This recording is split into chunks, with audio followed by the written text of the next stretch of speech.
तो कल हम लोगों ने रैंक, रेंज, नल स्पेस और नलिटी, ये चार शब्दों के बारे में बातचीत की थी। तो ये भी बताया कि जो नल स्पेस है वो डोमेन का सब स्पेस है, और जो रेंज स्पेस है वो कोडोमेन का सब स्पेस है। यहां तक बात हो गई थी। अब अगर यू का जो डायमेंशन है, डोमेन अगर यू है, तो टी मेरे पास कोई लीनियर ट्रांसफॉर्मेशन है यू से वी में, और यू अगर फाइनाइट डायमेंशनल है तो जो रेंज है वो भी फाइनाइट डायमेंशनल होगा। कल हमने बात तो की थी लेकिन प्रूफ नहीं था।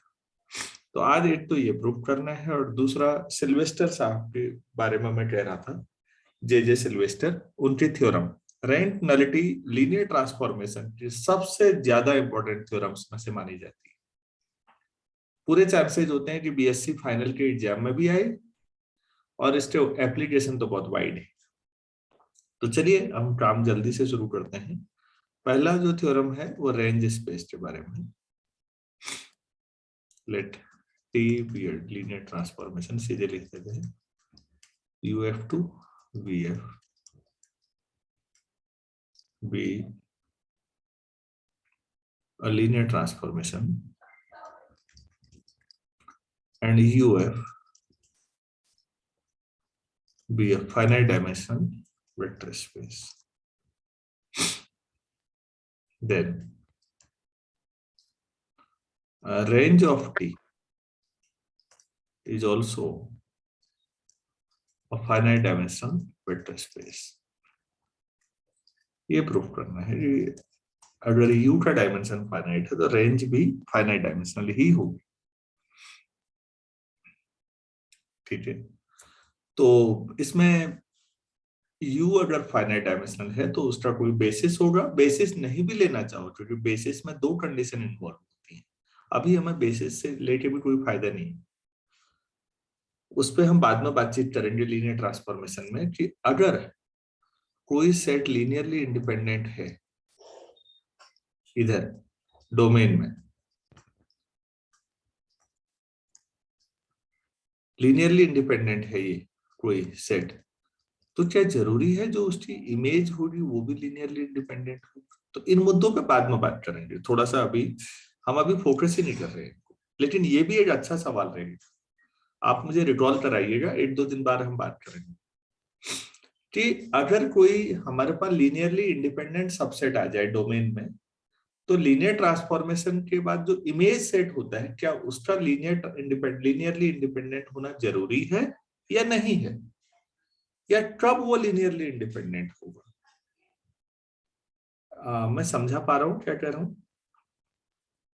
यस बच्चों अभी मैंने इन्वर्टिबल के बारे में नहीं पढ़ाया ना, अभी one one many one linear transformation मैंने बताया भी था, अभी नहीं आ पाएंगे। एक दो दिन में वो भी आने वाले हैं, तब हम ज्यादा बात करेंगे इन पे। अभी हम इन पे बात नहीं कर रहे हैं। अभी केवल यह है कि भाई यू को जनरेट करने वाला दे दो कोई भी लीनियर बेसिस, तो लीनियर इंडिपेंडेंस होने की गारंटी है ना। बेसिस तो कुछ ज्यादा ही डिमांडिंग होता है, क्योंकि बेसिस में दो कंडीशन होती है। अभी हमें इतना ज्यादा डीप जाने की जरूरत नहीं है। अभी कोई भी जनरेटिंग सेट जो यू को जनरेट करते, वो लीनियरली इंडिपेंडेंट हो या ना हो कोई फर्क नहीं पड़ता, हमारा काम अभी चल जाएगा। तो हम इतना ही करते हैं। Since U is a finite dimensional vector space, this implies there exists a generating set। Generating में हल्की कंडीशन हुई ना, बेसिस थोड़ा ज्यादा डीप हुई नहीं, क्योंकि उसमें दो दो कंडीशन चाहिए होती है। ये बात समझा पा रहा हूँ? हाँ, तो there exist a generating set, कुछ भी ले लो यार, S x1 x2 xn such that जो है ls करूं तो क्या मिल जाए? यूएफ ये मिल जाए। ठीक हो गया। अब यहां पर गौर करिएगा,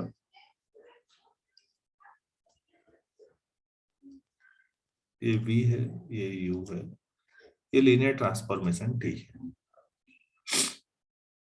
डोमेन जो तो हर एलिमेंट्री इमेज आनी है, तो जाहिर सी बात है जो एस सेट है उसकी इमेज भी इधर जाएगी, पूरे यूटी जाएगी, एस टी भी जाएगी, ठीक है ना। तो मैं इधर कोई भी जो रेंज है, ये मान लो पूरा का पूरा आरटी है। आरटी का मतलब समझिए पूरे, सही बताएं तो ये टी ऑफ यू है, मतलब यूटी इमेज सेट। तो यहां मैं कोई एलिमेंट मान लेता हूं, let Y belongs to range of T. अगर कोई रेंज में कोई है, तो रेंज में होने का मतलब वो किसी न किसी की इमेज है, तभी तो रेंज में है। क्लियर है? Yes sir.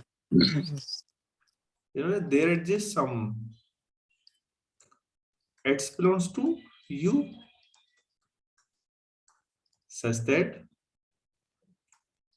tx equal to y। Y. अच्छा, तो x अगर u का है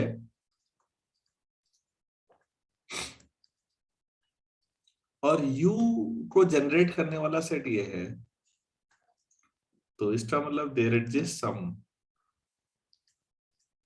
a1 से लेके an तक फील्ड में कुछ एलिमेंट होंगे सच दैट जो x होगा वो a1 x1 plus an xn होगा या नहीं।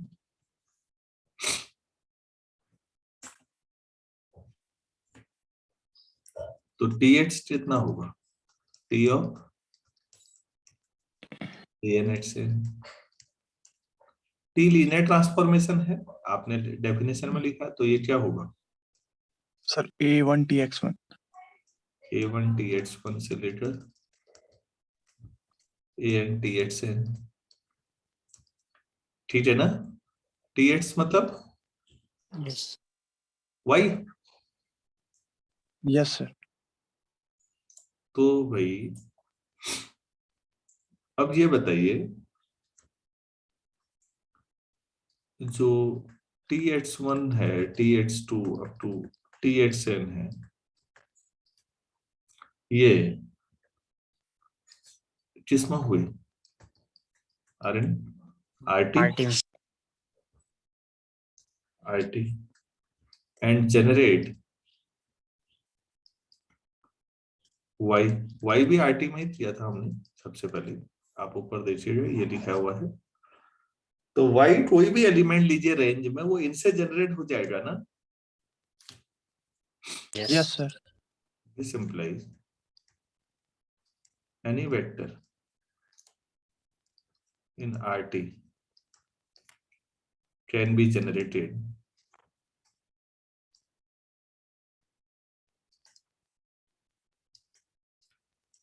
by tx1 txn।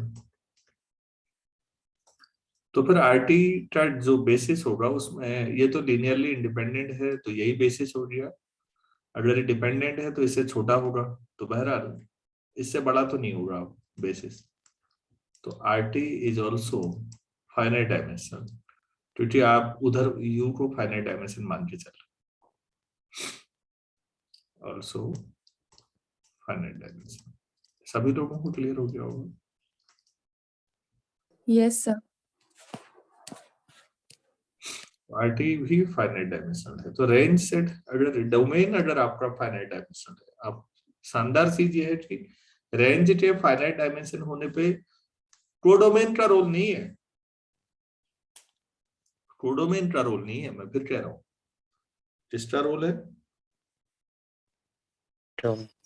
हाँ डोमेन का रोल।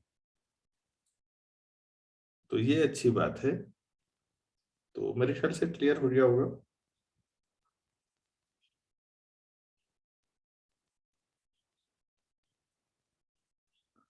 अरे भाई क्लियर हुआ नहीं हुआ। यस तो सर। हाँ, तो बच्चों अब हम लोग आगे नेक्स्ट थ्योरम करते हैं। मैं नए पेज से शुरू करता हूँ। काफी इंपॉर्टेंट थ्योरम है, थ्योरम का नाम ही रैंक नलिटी थ्योरम या सिल्वेस्टर थ्योरम। तो जे सिल्वेस्टर के बारे में कुछ मालूम है? नहीं है? जेम्स जोसेफ सिल्वेस्टर साहब पढ़े नहीं पढ़े भाई?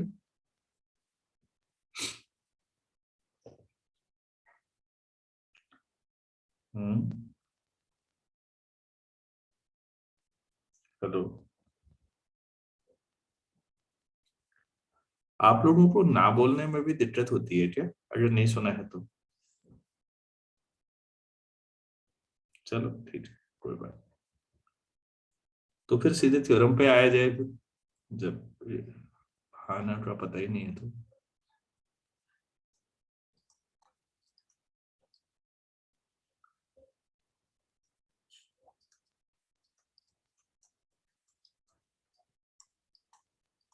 let UF and VF be vector spaces. बच्चों, मतलब जब तक इंसान हाँ ना नहीं कहेगा उसके बारे में बताने का कोई मीनिंग नहीं है ना, तो आप खुद ही पढ़ लीजिएगा। UF and VF be vector spaces and T UF to VF। मेरी आवाज आ रही है, नहीं आ रही है आप लोग? ये लीनियर ट्रांसफॉर्मेशन।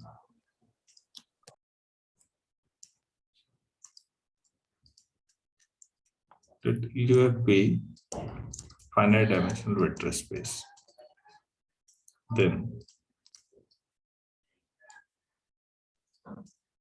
रैंक को हम रो से दिखा रहे थे, rank of T plus nullity of T equal to दोनों का सम हो जाएगा डायमेंशन यू। हेलो, मेरी आवाज आ रही है? आप लोग हाँ ना तो कुछ कह ही नहीं रहे आप। Yes sir. तो अभी जब सवाल पूछा तो यस सर नो सर में सभी गायब थे। मैं चाह रहा था थोड़ा सिल्वेस्टर साहब के बारे में बताएं, लेकिन आप लोग इंटरेस्टेड ही नहीं होंगे, तो आपने ना हाँ कहा ना ना कहा। इंसान ना कहे तो उसे बताया जाए, लेकिन अगर वो ना भी ना कहे और हाँ भी ना कहे, इसका मतलब मेरी समझ में जो आता है कि उसको कोई खास इंटरेस्ट इस पे नहीं है, तो फिर अब उसे थ्योरम बताई जाए सीधे। देखिए, हमारे पास ये यू है और ये वी है, और ये रेंज होगी हुई,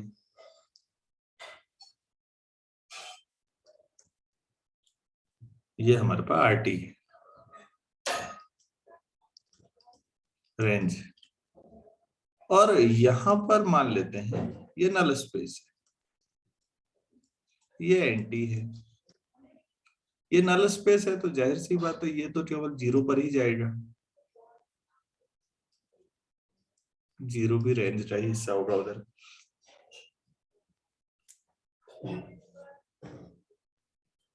तो नल स्पेस का डायमेंशन नलिटी हुआ। आप ये स्टेटमेंट को ऐसे भी लिख सकते थे, रैंक ऑफ टी का मतलब डायमेंशन किसका, आर टी का, और न्यू टी का मतलब होता है डायमेंशन ऑफ नल स्पेस।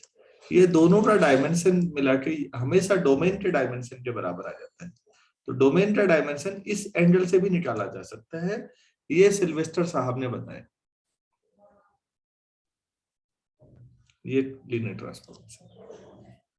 तो पिक्चर समझिएगा कि यू का डायमेंशन एक्सप्लोर कर डाला उन्होंने नल स्पेस के डायमेंशन से, नल स्पेस का बेसिस में कितने एलिमेंट है, संख्या, और जो रेंज स्पेस है राइट साइड में, इन दोनों की मदद से आप यू का डायमेंशन निकाल सकते हैं, या फिर तीन में से कोई भी दो चीजें पता हो तो तीसरी निकल जाती है। भाई यू पता है और डायमेंशन एनटी पता है, तो रेंज स्पेस का डायमेंशन पता चल जाएगा। तो मतलब तीन में से कोई भी। तो लीनियर ट्रांसफॉर्मेशन आपको दो डिफरेंट वेक्टर स्पेसेस में क्या कनेक्शन आपस में हो सकता है वन ऑफ द बेस्ट, सबसे ब्यूटीफुल अगर माना जाए मैथ्स में मेरी नजर में, लीनियर अलजेब्रा में, तो मुझे पसंद आता है, क्योंकि एक ही वेक्टर स्पेस के अंदर काम करना फिर भी आसान है। दो डिफरेंट वेक्टर स्पेस में काम करते हुए आप इंफॉर्मेशन इतनी निकाल दे रहे हैं, लाजवाब काम। चलिए हम इसको शुरू करते हैं, नल स्पेस से शुरू करते हैं। अब नल स्पेस है तो U फाइनाइट डायमेंशनल है, तो नल स्पेस भी फाइनाइट डायमेंशनल होगा, तो उसका बेसिस होगा। Since U is finite dimensional vector space and NT is a subspace, ये हम पहले ही कर चुके हैं, of U. This implies null space is also a finite dimensional vector space। ठीक हो गया, तो इसका हम डायमेंशन कुछ मान लेते हैं, लाइक डायमेंशन NT कुछ मान लेते हैं K। तो NT के डायमेंशन कोई न्यू ऑफ T भी कहते हैं ना, ये है, एंड इसका कोई बेसिस मान लेते हैं, x1 से लेके xk बीट्स बेसिस, मान लो इसका कोई बेसिस है, S1 कोई इसका बेसिस हो गया। चलो ठीक है, अगर ये बेसिस है तो अब देखिएगा, since S1 is a subset of NT and NT is a subset of U, this implies S1 is a subset of U and S1 is linearly independent। तो अगर U का कोई सबसेट है जो लीनियरली इंडिपेंडेंट है, तो extension theorem से उसे बेसिस लाइट बनाया जा सकता है, नहीं? Yes. S1 can be extended to form a basis of U। तो लेट S1 को बढ़ा के मैंने S2 कर दिया, तो S1 में क्या क्या था बच्चों, x1 से लेके xk तक था, और अब यहाँ आगे बढ़ा देते हैं, k+1 से लेके n कर देते हैं, be a basis of Q। अगर आप इसे बेसिस कह रहे हैं तो इसमें कितने एलिमेंट हैं, 1 से लेके n तक n एलिमेंट है। Yes sir. ठीक, तो now dimension UF minus dimension NT कितना हो जाएगा, n-3। तो Yes. अब हम क्या साबित करना चाह रहे हैं ऐसा कह के, अब ये बताना है, मैं ये बताऊंगा, S3 मान लेता हूं उसको, K से ऊपर के THK+1, आप इसे ब्रैकेट में लिख भी सकते हैं, ऐसे भी आपकी इच्छा है, से लेके TH से n। अगर मैं ये दिखा दूं is a basis of RT, अगर मैंने ये दिखा दिया बच्चों, तो RT के डायमेंशन कितना हो जाएगा, सोचिए।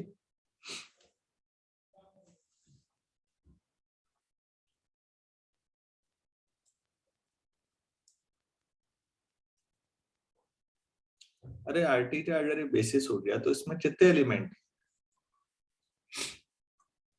एन। यहाँ ये इनकी इमेज की बात हो रही है,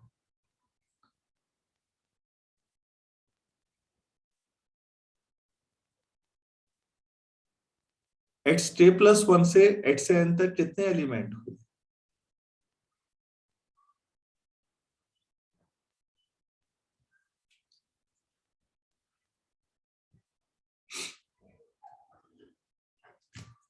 बच्चों 1 से लेकर k तक कितने element,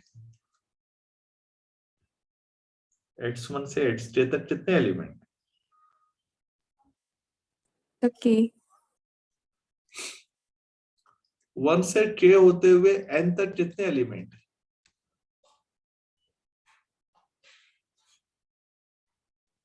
Sir, N.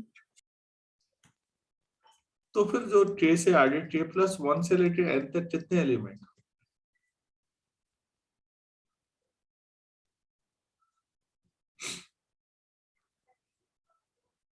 n minus k.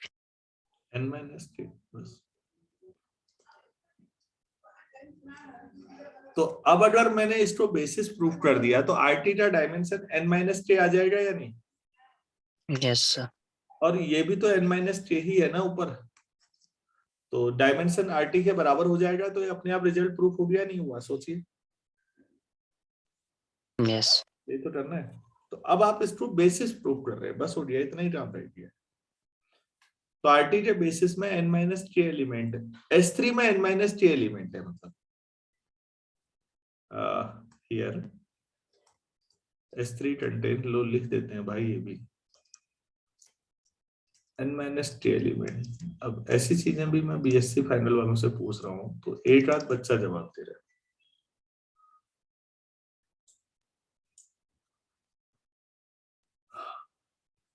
चलिए कोई बात। तो अब अगर बेसिस प्रूफ करना है तो क्या करना हुआ? दो पार्ट, हमेशा की तरह बेसिस में लीनियर इंडिपेंडेंस दिखानी है। Yeah.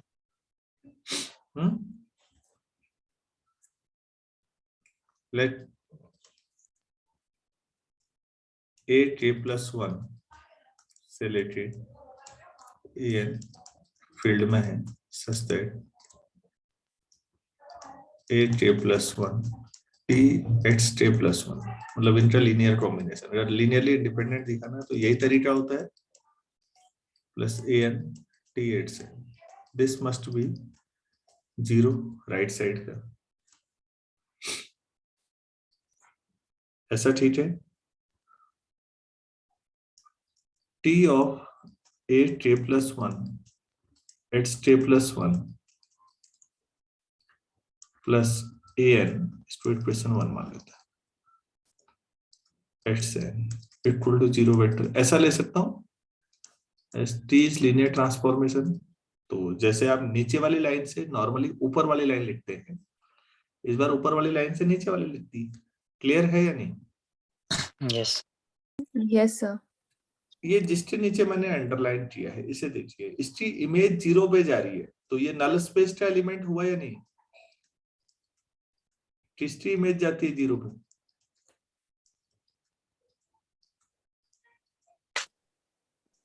ये कहाँ होना चाहिए फिर? NT. नल स्पेस में, एंटी में। अगर ये एंटी में है तो एंटी का बेसिस लिखा है आपने कहीं, कहा गया भाई? ये S1, तो ये S1 के एलिमेंट के लीनियर कॉम्बिनेशन से आ जाएगा। Yes. एंटी का कोई भी वेक्टर हो तो वो S1 के वेक्टर से आ जाएगा। तो इसका मतलब है ak+1 xk+1 plus an xn किनके लीनियर कॉम्बिनेशन से आ जाएगा? a1 x1 plus ak xk, तो minus a1 x1 minus ak xk। Basis और लीनियरली इंडिपेंडेंट बच्चों दर्जनों बार हो चुका है। an xn equal to 0 vector. अब ये सब u के है, ये u के बेसिस का लीनियर कॉम्बिनेशन ले रहे हैं आप। a1 x1 से xn तक आ गया इसमें सब xk होते हुए। Yes. u का बेसिस कहाँ आया था ये देखिए, तो u का basis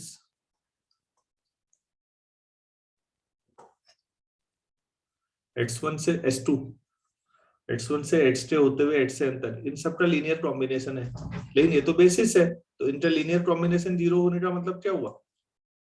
Linear in A1 equal to 0.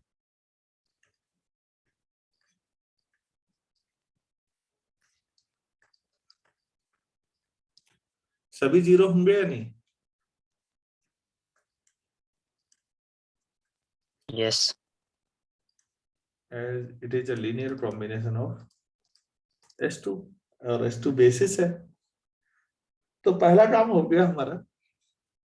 हमने इतना ही दिखाना था इसमें कि भाई इक्वेशन 1 में जितने भी हैं ये वेक्टर जो S3 में है, ये सब लीनियर, क्योंकि इनका कोई भी कॉम्बिनेशन लिया जो आपने इक्वेशन 1 में, वो सब 8k+1 से ये अंतर 0 आ रहा है। सो S3 T8k+1 से लेकर T8 से n तक इज अ लीनियरली इंडिपेंडेंट। दूसरा क्या दिखाना होता है लीनियर इंडिपेंडेंट के बाद? S3 नाउ भूल जा रहे हैं आप लोग। Now we prove that LS3 किसको बना देगा? UF.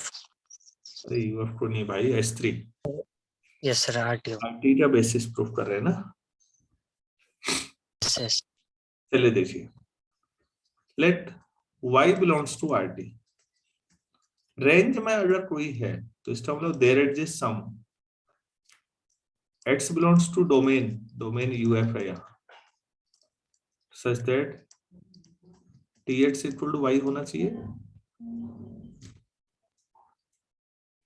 रेंज में कोई भी है तो डोमेन के किसी एलिमेंट की इमेज होगा या नहीं? Yes, sir. तो फिर अब X जो है UF में,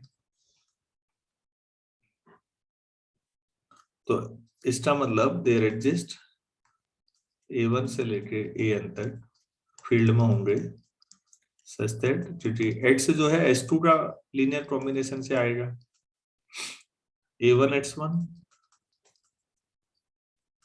plus AK XK plus AK+1 XK+1 plus AN XN। तो TH कितना होगा? T ऑफ दिस, फिर लिख लो यार इसको सब, जितना लिखेंगे इसे, A1 TH1 plus AK THT plus AK+1 THK+1 plus AN THN, ऐसा लिखेंगे। Yes, sir. अच्छा बच्चों एक बात बताइए, X1 से लेके XK तक वेक्टर कहाँ थे? जरा ड्रॉ करिए तो शुरू में।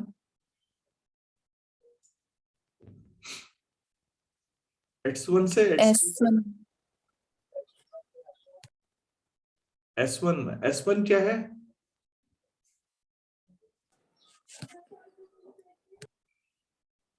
Sir, NT का basis. तो जो S1 के वेक्टर हैं वो NT में भी होंगे, Yes, sir. बेसिस भी सबसेट तो होता ही है ना। तो X1 से XK तक नल स्पेस में जो वेक्टर नल स्पेस में होता है उसकी रेंज वो कहाँ जाता है?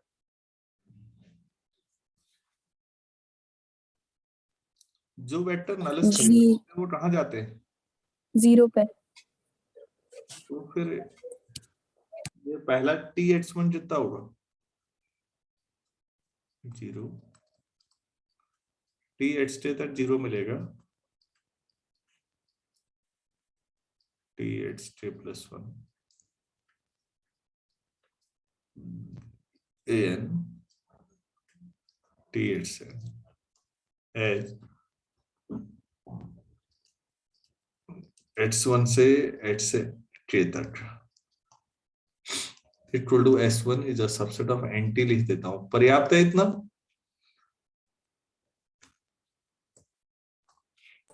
Yes, sir. T8 से आपके पास Y है, तो y इक्वल टू हो गया आपके पास a(k+1) tx(k+1)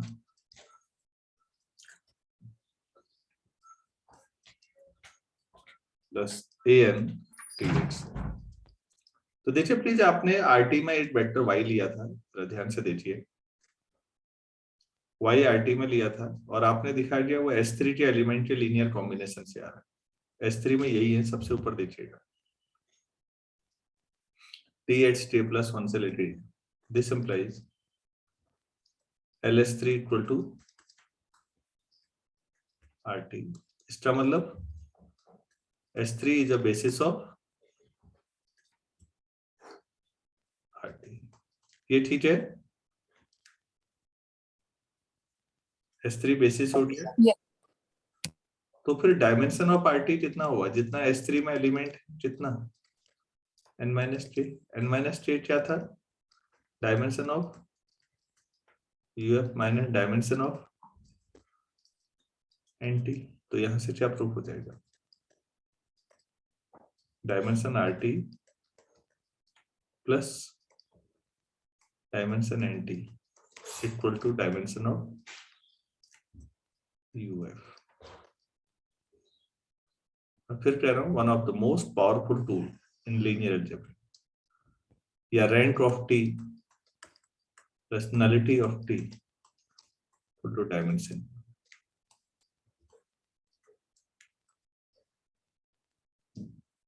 तो ये सिल्वेस्टर साहब का काम है।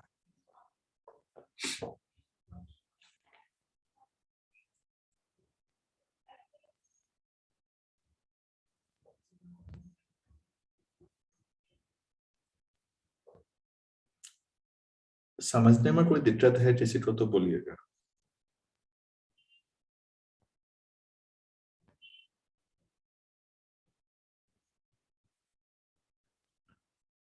हेलो, पूरा समझ में आया?